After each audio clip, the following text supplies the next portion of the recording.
Pertama-tama saya mau katakan bahwa ini ada operasi media besar-besaran ini, ya, dan sistematis untuk tujuan penggalangan opini publik, ya, dalam rangka memframing, menstigma dan melabelisasi saya maupun FPI agar diteroriskan.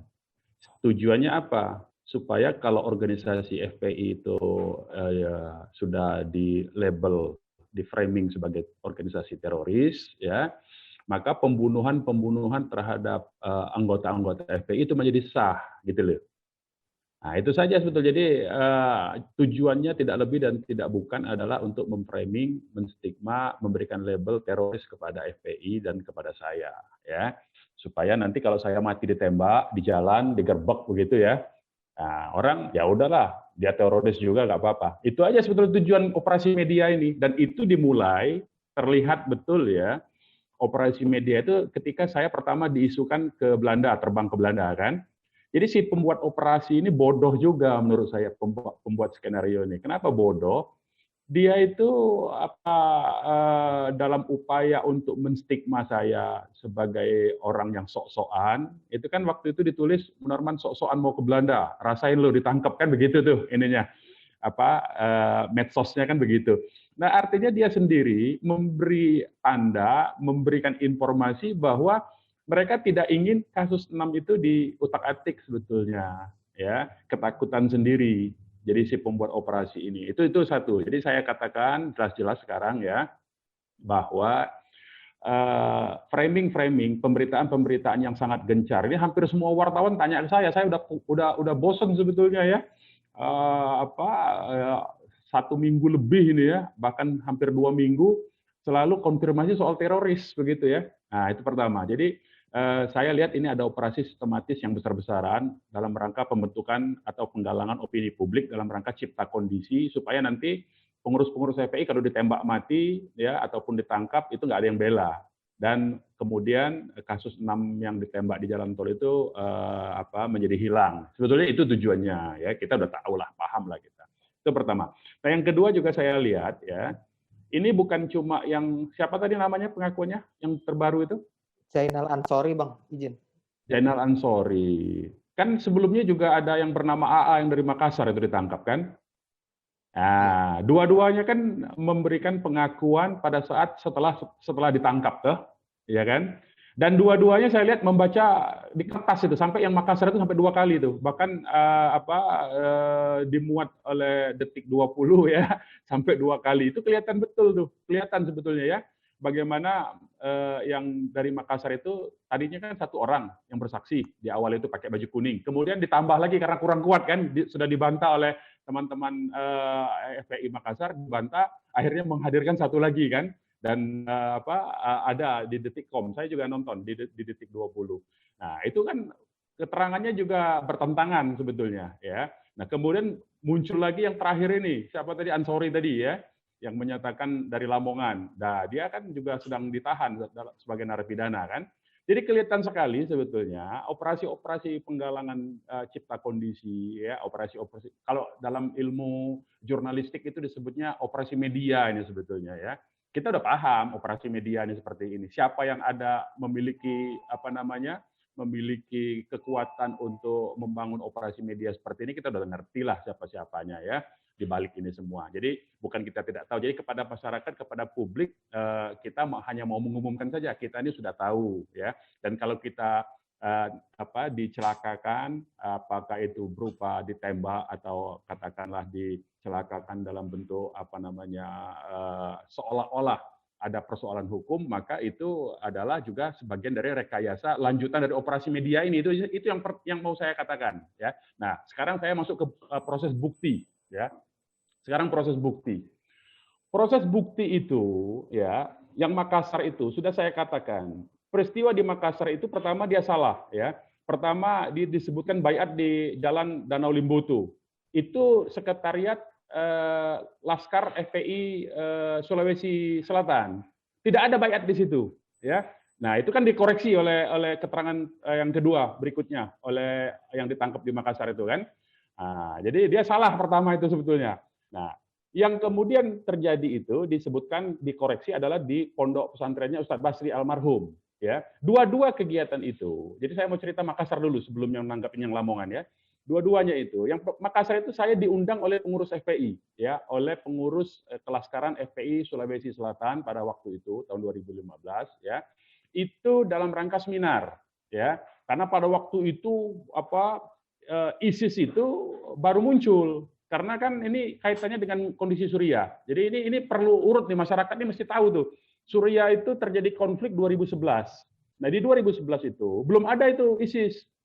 Baru kemudian pertama kali yang terjun ke situ adalah Al-Qaeda, ya, kemudian membentuk Jabhat Nusra. Kemudian setelah 3 tahun terjadi perpecahan antara Jabhat Nusra dengan orang-orangnya. Kemudian orang-orang itu keluar membentuk ISIS kemudian, ya. Itu setelah tahun 2014-2015, ya. Dan itu lagi heboh-hebohnya itu. Jadi waktu itu masyarakat dunia belum ngerti itu. Nah, belum ngerti apa itu ISIS, belum ada itu jamaah Ansarud Daulah yang disebutkan itu nanti belakangan itu ya.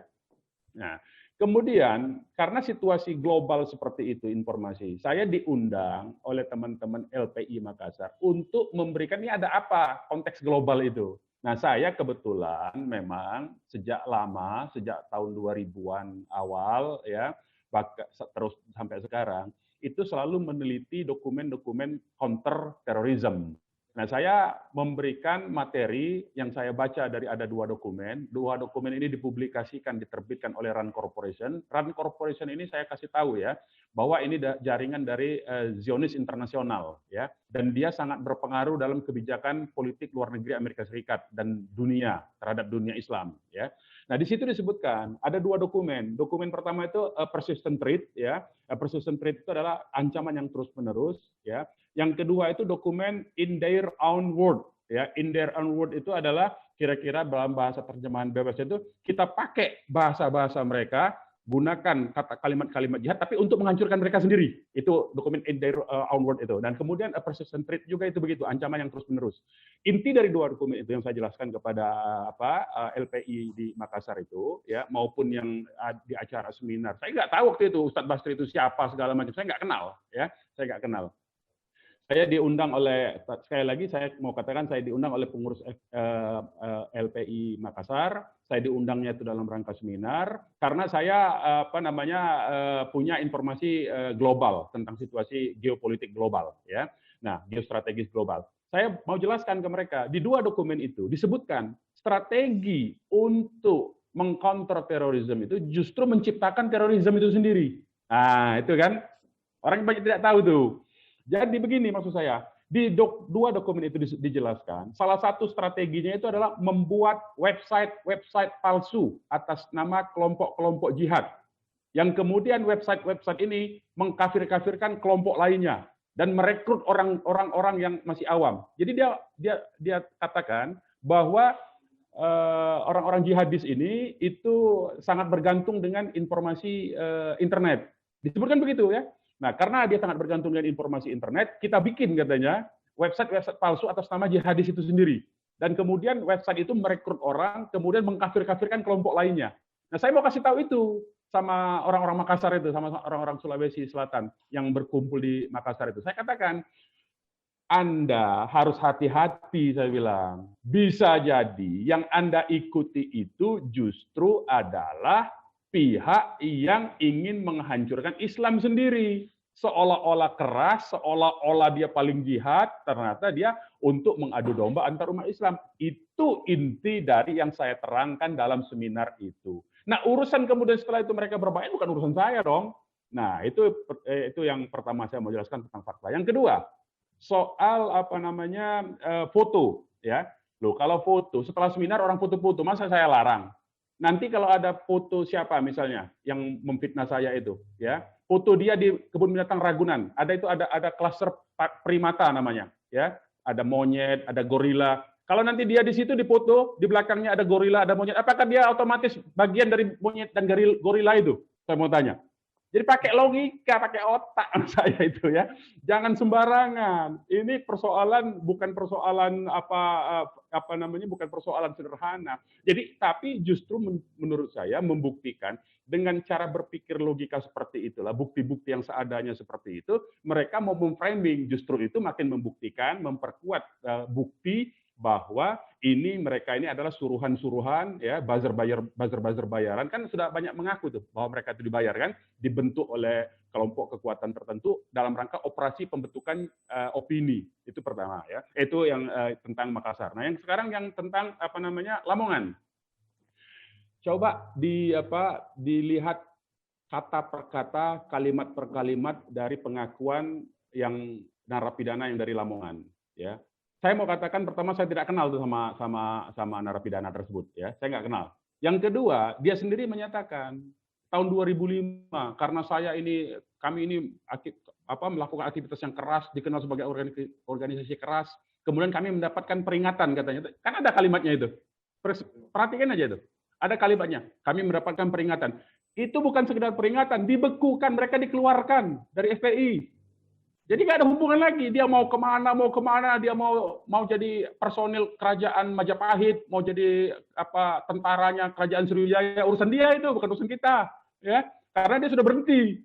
Itu tadi kalimatnya. Perhatikan saja tuh, putar saja ulang nanti.